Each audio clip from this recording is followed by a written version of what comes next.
Hi, this is Chaplain NC with another segment from New Creation Concepts, prophetic principles to inspire vision and innovation. Today, I want to do something different. I know I'm always sharing passages from the Word of God, devotionals, inspirational insights, and sharing even other YouTubers that do great video content. Grace for Purpose is one. Line of Judah is another, and they have helped me, to be able to share and then be able to comment on and share the word using their video content. Well, today I'm going to try a different niche to bring still some inspiration to your life, regardless of what you're going through, to know that you're still blessed. The Bible speaks of that laughter is like medicine to the bones. Well, Mr. Tom Delgado from New York City, it's actually Tom D NYC. I'll put it in the comment section so you can look him up. He is a great tour guide for New York and very knowledgeable of all the boroughs of New York City. And so I think you'll like him. And so I recommend him highly because being a stand-up comic, he uses a lot of levity. Even when he's speaking in this segment, I'm not going to share the whole 25 minutes of it. I will probably just share maybe 8 to 10 minutes of it. It's called The Dark Side of Brooklyn, and so he brings levity even to his dark history of certain parts of Brooklyn, of this area that he's covering there in Borough Hall. So without further ado, I hope you like it, and feel free to comment on it, and don't forget to like and subscribe, because as a minister, that will help me to monetize and use those funds toward continued ministry in creation concepts and give you inspirational content like I'm getting ready to do right now. So here we go. It's Tom Delgado, ladies and gentlemen. Woo, baby. It is a dog crud day today, but we're out here. We're out here through rain, sleet, or snow to do another little video here. Going to give you a little walk around. I'm actually in Brooklyn. We're going to be going back to the well, the dark side well, to talking about some of the dark episodes here in Brooklyn's history. Eric, how the hell are you? I'm doing great. Staying dry? A little wet. A little wet. We'll make it through. It's okay. We're gonna bask in the dryness of amazing history and just great times. What the hell am I talking about? Anyways, I'm in front of Borough Hall here. Borough Hall, which was built in 1848 as the City Hall of Brooklyn when it was still a city. It got consolidated into the 5 boroughs of New York in 1898. That's all beside the point. We're going to talk about all these dark history. Today's a good one, man. You're going to want to stick around to the end. We got some really good stories and stuff to talk about today. But I guess before we get started, guys, check out the Patreon. Huge help. Keeps us covered with all the... how you doing? Yeah, it's great. Keeps us covered with all of our, nice threads. I guess this jacket that I wear in every video and all that stuff. Also, too, check out, subscribe. That helps a lot. And like the video. It helps us keeps us at the top of those analytics, right? Right above all those, reaction videos. But anyways, I guess before we get started, Eric, how you doing? Doing pretty good. Yeah. So far. Yeah, I get a plastic bag on that picture. Yeah, maybe someone will cough up 5 cents for a plastic bag for the camera. Anyways, yeah, I think we're ready to go, man. I think get into the darkness. Creepy. All right, should we do it? Yeah, let's go. Let's go to the first spot.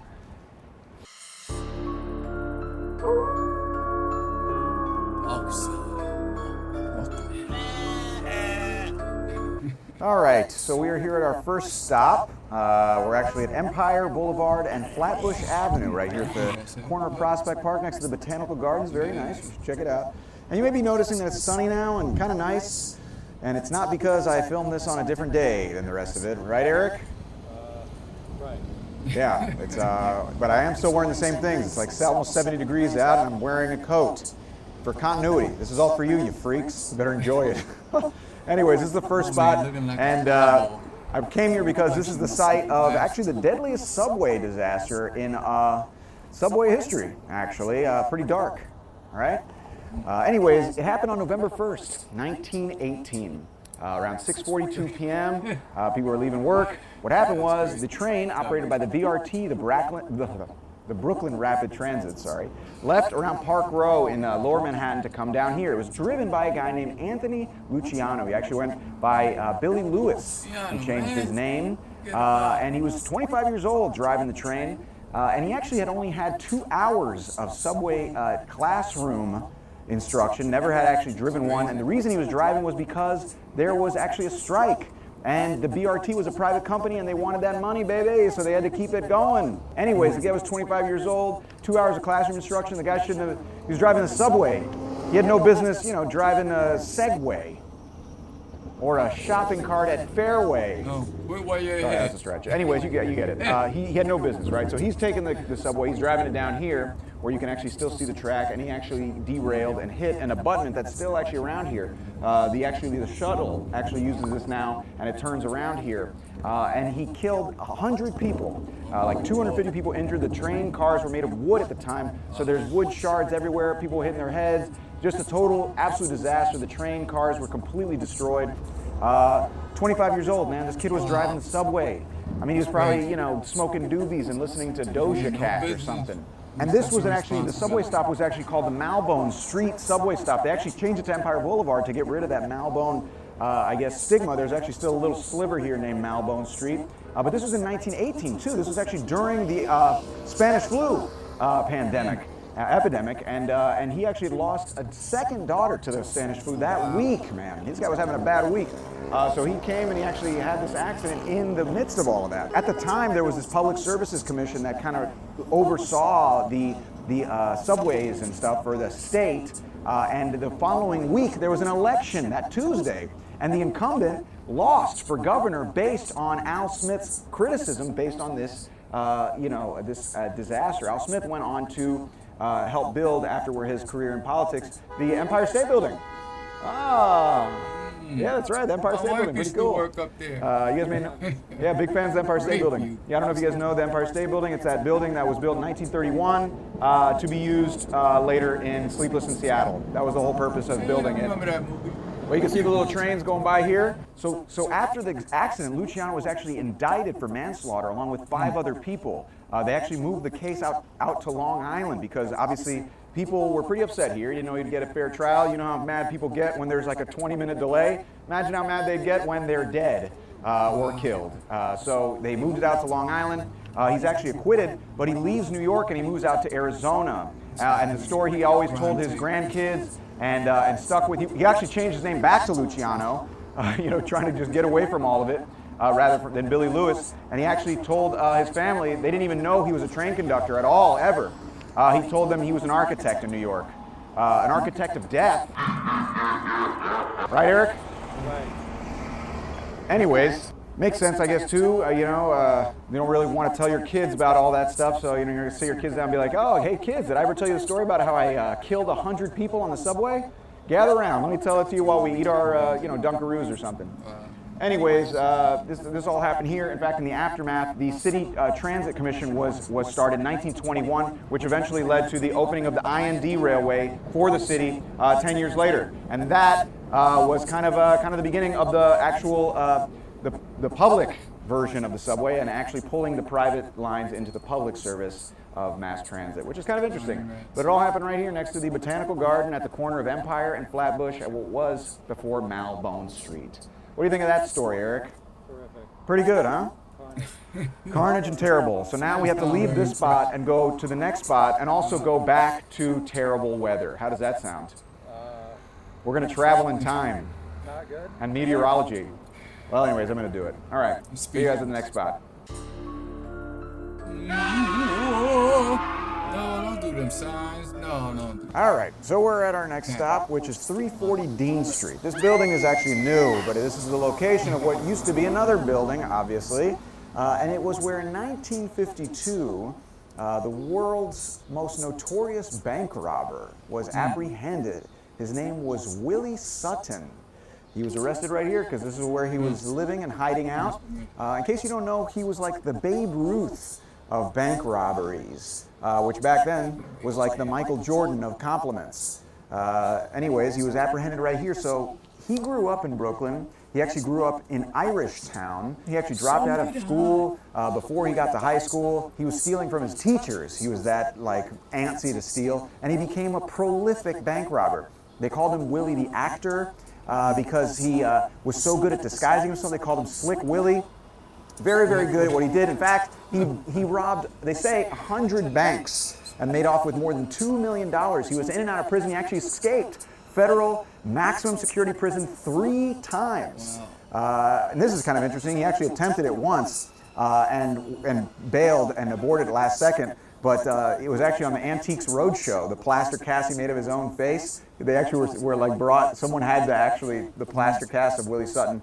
Yeah, I just made an Antiques Roadshow reference, which I think makes me legally entitled to Social Security. But it's okay, it was a cool episode. So anyways, what happened was, his latest attempt at actually escaping was in 1947. He escaped federal maximum security prison, and he hid out. He was still robbing banks, etc. until 1950, when the FBI released its first ever most wanted list. And guess who was on it? Willie Sutton. That's right. What an honor. The first ever FBI's most wanted list. He was on it right there. And they handed it out, put it all over the neighborhood. They also put it at different tailors around town because he was such a well-dressed guy. They figured someone would see it, right? Kind of cool. Isn't that interesting, Eric? Backwards compliment. It is a backwards compliment. So they left it at all different places around town, and this kid, 24-year-old kid named Arnold Schuster, sees it. He's actually a tailor's son. He sees it, and he kind of logs in his brain, and he's at the subway one day, and he sees good old Slick Willie, and he follows him from the subway to the building that was located right here. He tells the police where he's located, and they arrest him. Now, back then, he was lauded by the newspapers and media outlets as being a hero, a citizen doing his civic duty, an example of how the FBI's most wanted list could work. Only thing is 3 weeks later, he's gunned down. Yikes. And they say they never caught the killer, but they say that it was Albert Anastasia, who we covered in the Mob Hits video. Yeah. Anyways, he was gunned down in a barber shop. You can check out that video if you want to hear more about that. But they say that Albert Anastasia, who was the head of Murder Inc., by the way, Murder Incorporated, very benign, benevolent corporation. They say he saw the thing on the news, and he's like, I hate squealers. And he wanted the kid dead, even though he had no connection to the guy. They shot him once in each eye, the back of the head, and in the stomach. At some point, you imagine, like, the accomplice was like, dude, I think he's dead. But they kind of set an example with his murder. So they say when they arrested Willie Sutton that a police officer came and came up to him and said, hey, are you Willie Sutton? And he said, me? Hell no. I'm Gordon. Yeah, Charles Gordon. That's what they said he said, which not the best lying, I guess. Better disguises he has than lies. So he went to jail, and eventually in 1979 he was let out. He was in poor health, and he ended up dying in the one prison that no elderly person can escape, Florida. And also, famously, Willie Sutton is actually, they attribute the quote when they asked him, why do you rob banks? He said, because that's where the money is. He actually, in his memoirs, said that wasn't what he never actually said that, but still pretty cool. His memoirs were actually called That's Where the Money Was. So he still played a little wink wink to that quote. But a famous quote attributed to Willie Sutton, the most famous bank robber in United States history, was picked up right here at 340 Dean Street. Kind of cool. Not at this building. This building was built in 2009. Sold for $1.4 million. Probably gone up a lot since then. But what can you do? Okay, on that note,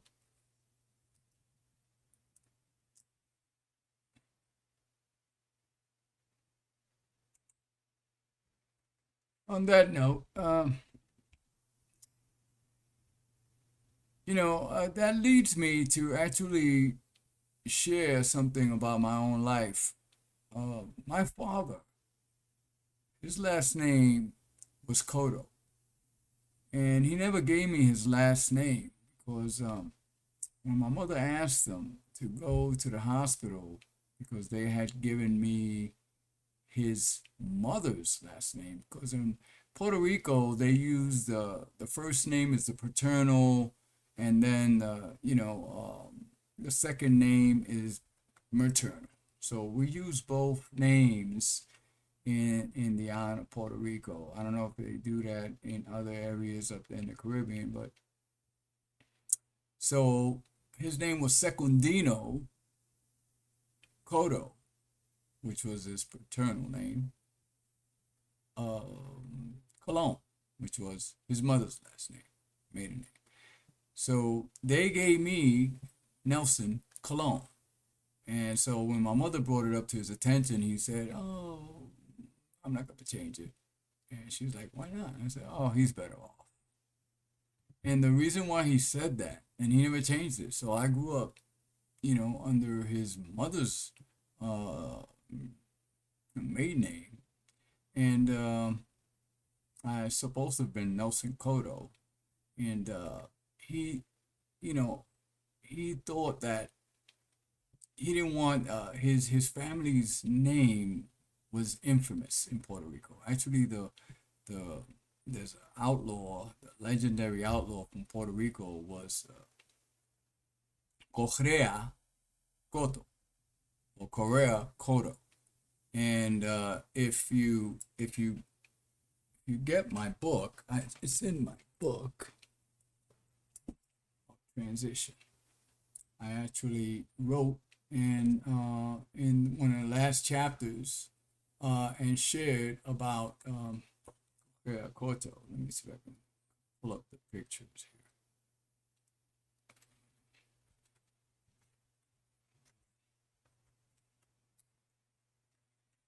Yeah. Let's see. Yeah. And so that was a distant cousin. Right? In Spanish, it says there's a wanted for $10,000. So they had a poster of him wanted $10,000. That was Correa Cotto. That was a distant cousin of my father's. And I never knew that. I never knew that his distant cousin was a legendary outlaw in Puerto Rico. And I mean, he was a killer. And they actually even sent the G-men that back in the day, the G-men who went after Dillinger and Babyface Nelson. No, I'm not related to Babyface Nelson, but I got that name. But he, they sent these G-men out there to hunt down this terrible killer, Correa Cotto. And they had to burn down a whole sugar cane field to get him out. And they shot him down like a dog, And so my father, the infamy behind his name, even he, it had generational curses coming down on his life. He had a hard life. And he didn't want that for me. And so he felt it was better off I just grew up with his mother's last name, Colon. And that's what happened. And I saw that also, like my Heavenly Father. By the way, since I'm talking about my book, you can find it on Amazon, The Nelson Colon. Transition. Story of my life, my story, my history, but it's for his glory. So it's really God's story of what he allowed me to have and to share. And that's why I had to publish it, because I went to hell and back and I didn't understand why. But as I got older and I had an epiphany in the Navy of the Lord dying on the cross for me, and I caught a seizure.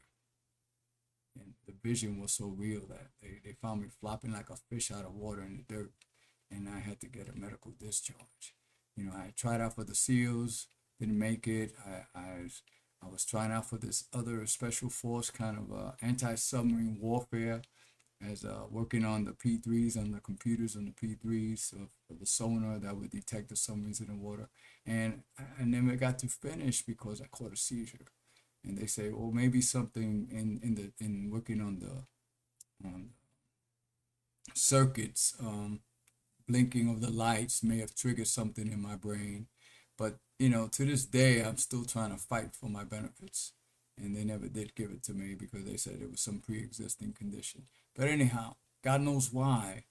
If I would have been a SEAL, or if I would have got on an aircraft carrier and working on those P3s, detecting the submarines in the water, who knows? Operation Desert Storm was right on the horizon, and during that time, and who knows? I probably wouldn't even be doing this video right now. I wouldn't have had my sons. I wouldn't, never met my wife. Never had my children, my firstborn, as well as my youngest, Seth, who's getting ready to graduate next month. And I'm just thankful. I'm thankful that even what my father was led to do was almost like prophetic. Like God was getting ready to change the cursed legacy into a blessed one. And that's the legacy that he wants us to leave our children, a blessed legacy.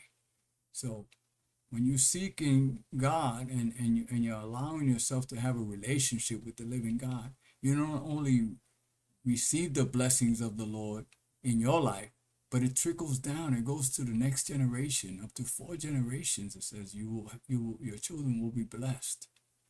So isn't that worth it for you to give up on your pride and your ego and saying, oh, I do everything. I don't need God. No. You need to count your blessings and start looking up. Contrary to that movie, it says don't look up. No, I say look up. Look up to the Father. He wants us to aspire higher and be able to fly like an eagle above the tempest and the storm, above all these testing, recession and all these trials that we're going through currently. Things may not even get better. They may just get worse. And so we have to be ready. We have to be ready because I believe that the Lord is coming sooner than when we first heard. So prepare and make straight the way of the Lord. Amen. I'll leave you with that. Also, check out Tom Delgado, New York City. He's a great tour guy, and he's funny. And laughter is like medicine to the bones. So I'll leave you with that. God bless you. Till next time. This is Chaplain NC, signing off.